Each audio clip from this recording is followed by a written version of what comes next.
episode of Throwing It Back with Sean Farrell. I am Sean Farrell. God is great all the time. All the time, God is great. Jesus Christ died and he rose again. Let's go ahead and get into it. Okay, so the 86 finals, okay. I remember Kevin McHale. I remember reading Kevin McHale saying he took one look at the 86 Rockets, meaning to the Celtics. They took one look at the 86 Rockets, and Kevin McHale looked at this team and thought, no way. No way. Okay? In other words, I don't think the Celtics were giving the Rockets too much respect in the NBA Finals. Okay? I don't think they would have been given the same respect like they did the Lakers, okay? And I think someone said it best. The respect is there, but there's not a friendship, okay? But going into the 86 series, I don't think the Celtics really respected the Houston Rockets because, again, what did Kevin McHale say? We looked at this team and said, no way, okay? And we all know Larry Bird always rises to the occasion in these type of situations, type of series games, okay? He made some plays in Game 2. Game 2 of the 1986 NBA Finals that he just went. He's just toying with the Houston Rockets, okay? And so, which I'm probably going to watch the 1986 NBA Finals when I'm done with his video. But Larry Bird made some plays in Game 2 that just made the Rockets look like complete clowns, okay? Made fools of the Houston Rockets, okay? Look at me saying this wearing the Houston Rockets hat, okay?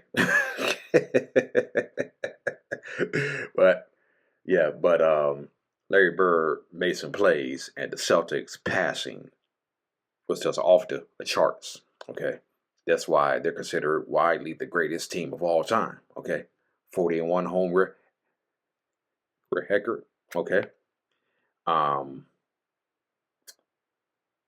But I would have liked to see that broken by the Bulls, who were going for 41-0 at home until the Pacers and the Charlotte Hornets got in their way, okay? So the Bulls went 39-2. So the Celtics still hold the best home court record ever. Back to Larry Bird, though. He made some plays that just made the Rockets look like clowns, okay? The third quarter, Houston's high expectations had gone flat.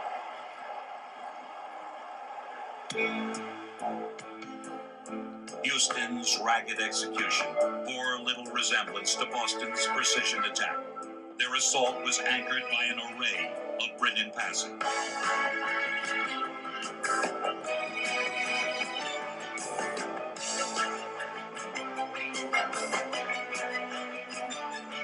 Boston systematically found the open man and staged a poetic tribute to teamwork.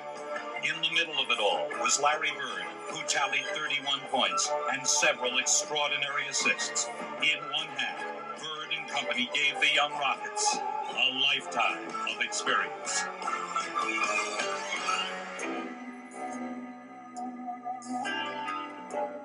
Houston's attempt to tie the series was a complete washout. Title hopes depended on a win in the Boston Garden, but instead, Houston became Boston's 40th consecutive home court victim. I really have some compassion for our ball club because I know they want to look better. I know they can play better. And it's embarrassing to be in a championship series and have one team dominate you the way Boston dominated tonight. Celtic domination was attributed to Larry Bird, who virtually willed the game in Boston's favor. We got beat a number of times in the first two games after we had the home court advantage, and that just keeps on coming back in your mind. So game 2 is very important. When I stepped on the court that night, there's no question in my mind that if we're going to lose that basketball game, it's going to be because I lost it. I was going to take every shot that meant something. I was going to try to make every pass, and I was going to try to make every steal. Larry kind of leads us, and it's a lot easier to play like that because you know. Yeah. Just so a few other plays that Larry Bird made the Rockets look like clowns. Okay. Oh boy. I think Magic Johnson said it best. Larry Bird's retirement ceremony.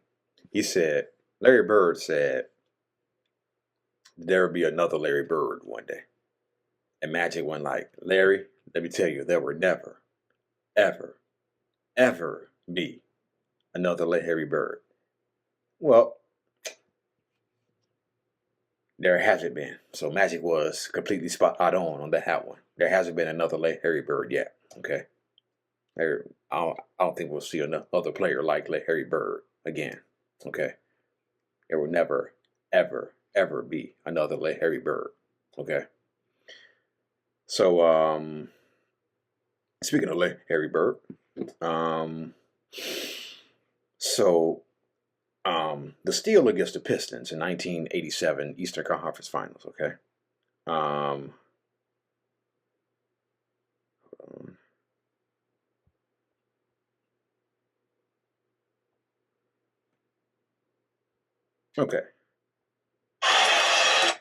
Okay. Yeah, so Larry Bird steal in the 1987 Eastern Conference Finals. Okay. So Dennis Johnson inbounds the ball. He gives it to Bird. Bird drives to the hole. They send 4 Pistons at him. Rodman, Dumars, Thomas, and Lehambeer are all waiting for him. Okay, they sent 4 Pistons at him because Rick Mahorn was guarding Larry Bird. Larry Bird drove around Mahorn. Like I said, Lambeer, Dumars, Rodman, and Thomas were all waiting for him at the rim. Okay. And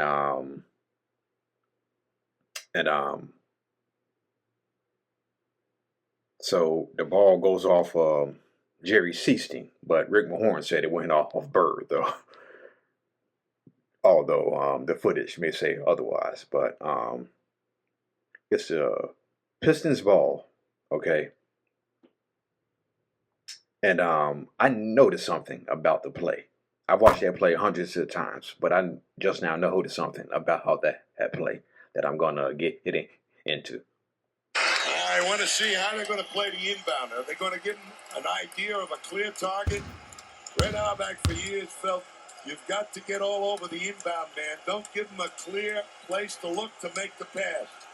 Watch for the alley-oop, particularly if Sally's in the ball game. Sally is not going to be in. Dantley is going to be in. Vinnie Johnson, Isaiah, Mahorn, and Lambeer. Unbelievable. And McHale is going to take the inbounder. 17 seconds to go. Bird set to inbound. Boston down 1. It comes to Dennis Johnson. Dumars has got him. DJ, left side Bird. Eyeball to eyeball with Mahorn. Goes baseline. Nobody home. Rodman the block. Out of bounds. Who's got it? Detroit ball with 5 seconds to go. Thomas wants to get it in quickly. Does to Lambeer. Stolen by Bird on the cut to DJ. Yes! Yes, and a foul!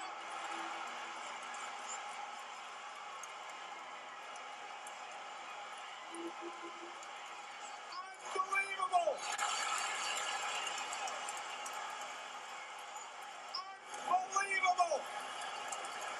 Well, this balcony is rocking and swaying right now.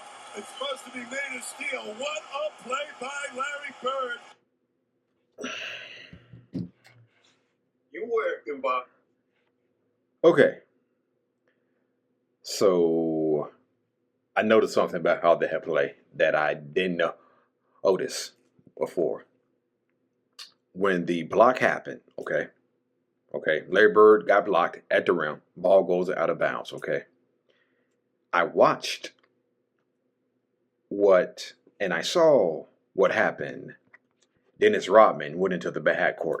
Rick Mahorn started to go into the backcourt, and Joe Dumars started to go into the backcourt. Okay, because according to Chuck Daly, as Chuck Daly was rising and called timeout, Isaiah quickly throws the ball back towards their bench. So I'm just guessing that Rodman went into the backcourt, Mahorn went into the backcourt, and Dumars started to go into the backcourt because Chuck Daly was going to call timeout. But Isaiah, again, didn't see a timeout. And Rick Mahorn was about to call timeout. Okay, Rick Mahorn says he was about to call timeout, but Isaiah Thomas had inbounded the ball so quickly that couldn't call timeout. Okay, and Rick Mahorn talked about this on a podcast I saw on Cedric Maxwell's podcast. Okay, he said he was about to call timeout, but Isaiah inbounded the ball so quickly. Right. I would imagine if Rodman, Dumars, and Mahorn had all stayed in the front court, if Bird had stole the ball, even if Bird had stole the ball, there's probably a good chance they would have stopped that Dennis Johnson layup. Okay, so that's what I noticed about that play, and I've seen that play hundreds of times before. Okay, but maybe they hit stop up that layup. Maybe the Pistons go on to win, but again, maybe they all retreated into the backcourt because Chuck Daly was going to call timeout. But again, Isaiah Thomas inbounded the ball so quickly that it didn't happen. And look what happened. Okay, so yeah. All right. Wait a second. I ain't done yet.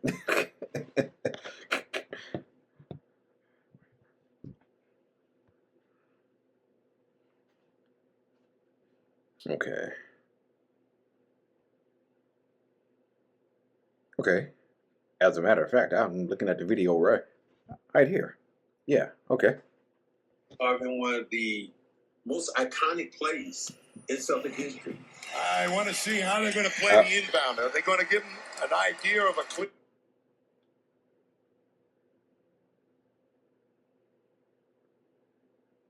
Okay. Put the ball off with Jerry Seasky. He's got him. DJ, left side Bird. Eyeball to eyeball with Mahorn. Goes baseline. Nobody home. Rodman the block. Out of bounds. Who's got it? Detroit ball with 5 seconds to go. And you were like, yes, sir. It was going the other way. Take us through what happened after that. Yeah, it was good.